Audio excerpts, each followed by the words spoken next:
3000 மாணவர்களை அரசு அதிகாரிகளாய் மாற்றியதில் பெருமிதம் கொள்கிறோம். அம்மா, இந்த பையனை எங்கேயோ பார்த்த மாதிரி இல்ல? அப்படியா? அப்பா நம்ம 8th விட்டு அண்ணன் தாப்பா. அப்பா அந்த போறாங்க பாருங்க. தம்பி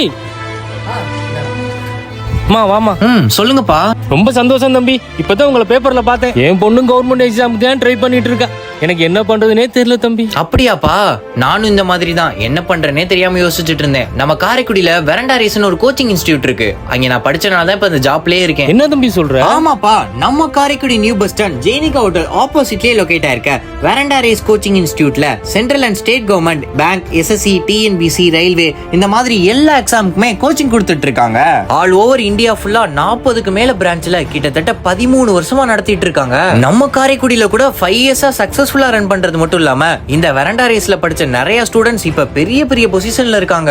சரிமா, நீங்க என்ன ஆகணும்னு ஆசைப்படுறீங்க? அண்ணா, எனக்கு இன்கம் டாக்ஸ் இன்ஸ்பெக்டர் ஆகணும்னு ஆசைண்ணா.